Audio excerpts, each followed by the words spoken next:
I would have to say off the top of my head that, when we have one of those moments and I feel like we need to reset, Mhm. the thing I always go to is we always have an audiobook going. Mm, And it's always something that we love. So it's never something that I assigned or something even that I found. We always have, we call it our book. And so we try to start off our mornings like that while we're getting breakfast and kind of shuffling around. We're listening to our book. uh, And, so during the day, if things are just really going off the rails, I'll say, hey, let's just take a minute, everybody reset, and let's start back with our book for mhm. just 30 minutes. And then it normally gets us back on track. But if that doesn't do it, we just go outside for the rest of the day and like just Good. Yes, good. like learn from nature. And that is it. We'll start over again tomorrow. Well, hey, friends, it's Lacey again. I am super excited to be here with Celeste Orr today. She is going to be talking a little bit about homeschooling and how she helped other homeschoolers kind of find their niche and really do more time together. I think that is so key. I think in what we're all kind of going through right now, it's really important to get new ideas about that because we're together so much more maybe than usual. It can be really important to get some new ideas and fresh ideas and new inspiration about all of that. I think maybe some of us are in a space where it's becoming a little bit repetitive. So to mix it up, maybe Celeste will leave us with some really good ideas about new things that we can do together that will just increase our relationship with our family and our children, especially. So, Celeste, I'm super excited. I want to start at the very beginning of your journey, though. I don't want to jump in the middle. Where and how did you start as a homeschooler? Is that something that you grew up with? Or is that new as a parent? Yeah, thank you, Lacey, for having me. Actually, as a homeschooler, we started when my kids were really small, but I had no experience at all whatsoever. So the only experience I had with homeschooling was when I was pregnant with my first baby.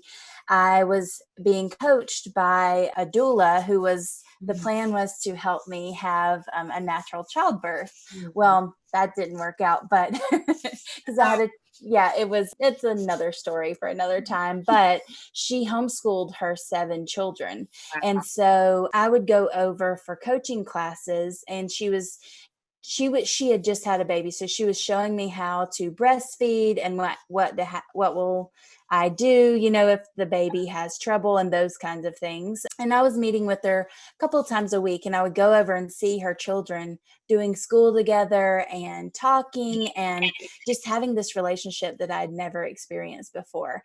And when I saw it, I said, you know what? I really want to homeschool. Oh, that's beautiful. So, Wow. yeah, so fast forward a few years, and we had been living overseas for my husband's college, and we came home to America. And my oldest son was so high energy, I'll say, that I knew that he would never be able to sit in a desk and, go to traditional school. Mhm. And I really didn't want him to. Like, I didn't want him to lose his energy and Oh, his yeah. spark.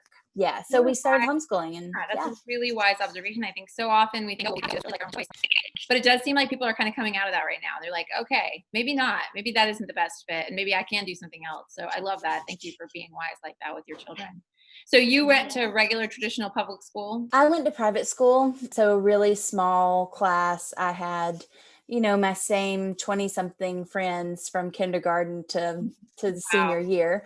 And it was amazing. My husband went to public school, and so we couldn't figure out which was going to be best for our kids. So we just started homeschooling that first year, and we said, I don't know if we'll like it or not, but we did like it. And every year since then, it's just kind of been on a 1 year basis. And anyway, here we are 12 years later. We still love it. 1 year at a time. Yep. Yep. That's crazy. How fun. So yeah, just to kind of continue down that journey, did you go to college? You mentioned your husband was in school. Do you have a degree or anything along those lines? Yeah, so I graduated with a sociology degree, and we moved to Sydney, Australia for him to go to worship leader school over at Hillsong. And we were there for a year and a half and had another baby over there. So I wasn't able to really use my degree while we were there. I was just working as a nanny because I wanted to stay home with my babies. But as soon as we came back to the States, I got a job in social change, and I've actually been working with a nonprofit nonprofit ever since then, and recently got my master's degree. So, Oh, um, wow, neat. yeah, so after 14 years of being out of school, I went back. Wow, that's So, incredible.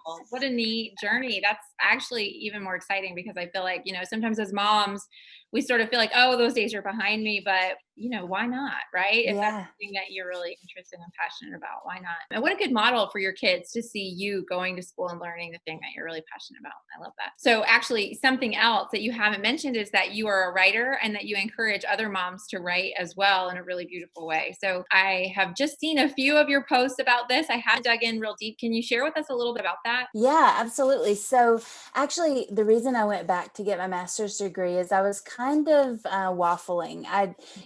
So we had started traveling with our family. Being able to homeschool allowed us to, not have to stay in one place. So we started traveling and went to see a lot of national parks with our kids. So in 7 years of travel, we saw 48 states, and it was amazing. But as we were coming to the end of that, I really didn't know what was next for our family, and I had been working online that whole time, but I really was feeling like I had this dream of being a writer, and I wasn't doing any of that. Like, I was never able to write. I was only doing homeschool and working for the nonprofit, and the fulfillment level was pretty low at that point.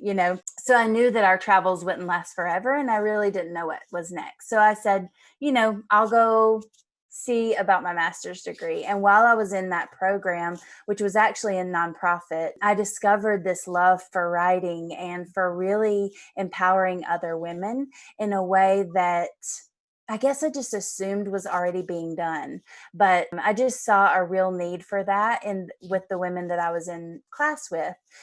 So I finished the degree because I just felt like I had to do that. Right. Go ahead But and in do the that. midst of it, yeah, I started Togetherness Redefined as a place to really empower other moms, to let them know that they can go after their dreams and the dreams that they have for their families.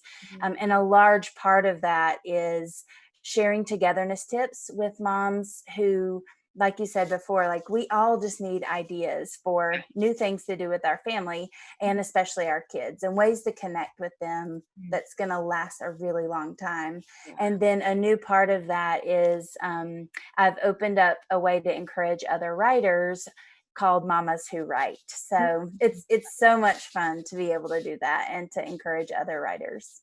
Well, I think one of the things that we forget is that when we're feeling like we're exploring our interests, it's only more natural for us to come fully charged to any situation. And if we're homeschooling, that's the situation, right? When we're Yep. dealing with our own children and raising and teaching our own children, I think it's really crucial that we continue to explore our own desires. And sometimes I think we sacrifice those thinking, oh, this is just for a time. And maybe so, but I think sometimes it's better to really dive into your day and really helping people do that. It's a really beautiful, very excited about that. Okay, so tell us a little bit about your homeschooling sort of methods. I mean, you've talked about travel. Yeah. Do you have a specific method or curriculum or anything that you follow, or is this sort of an unschooling adventure that you do, or what does it look like? Yeah, I like to tell people that we are sort of everything.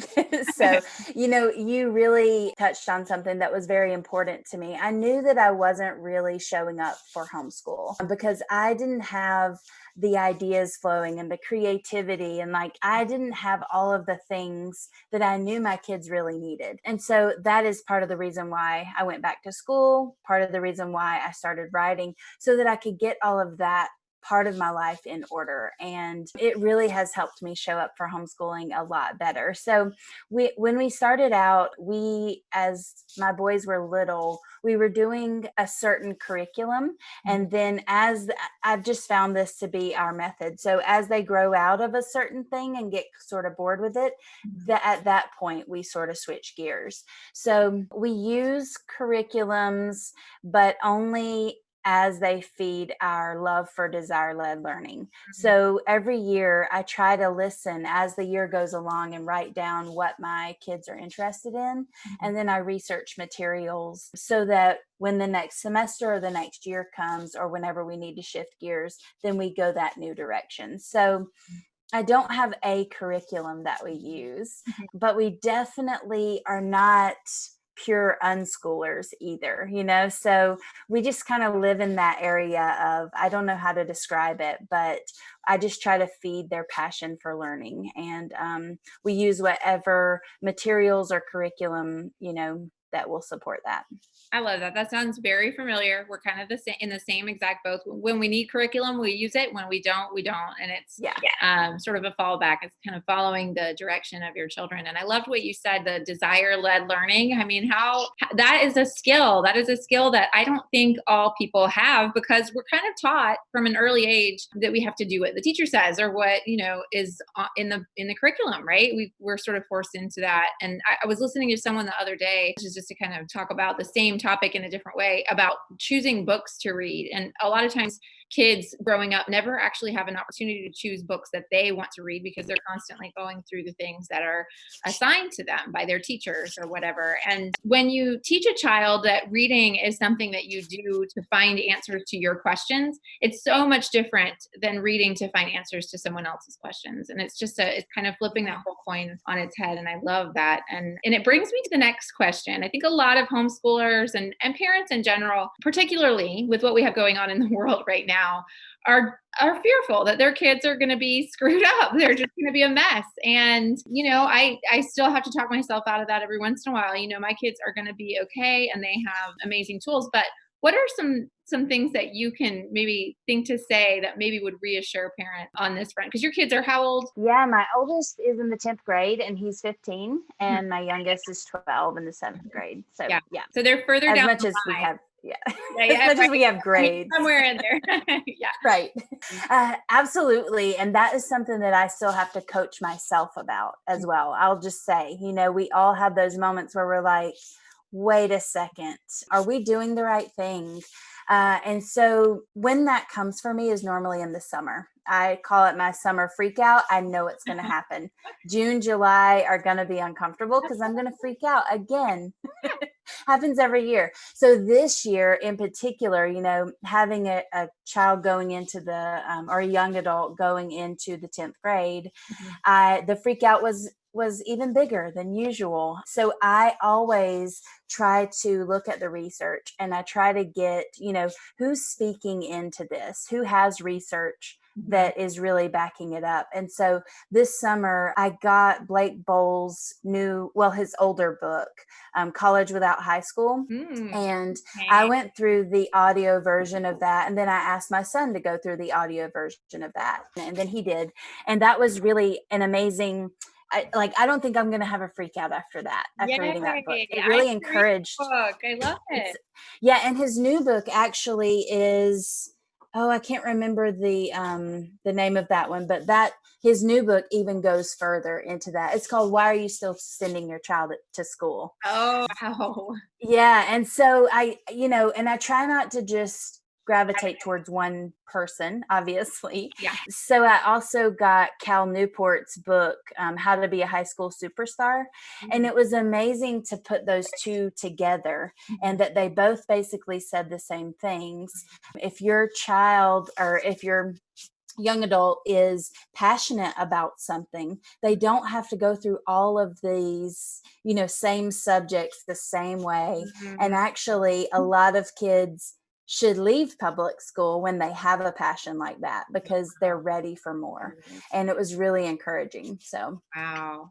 Yeah. That is what an incredible thought to think about. And it's funny because I feel like my high school experience, and I know not everyone has had the same high school experience, was very much to get kind of shuffled through and check all the boxes.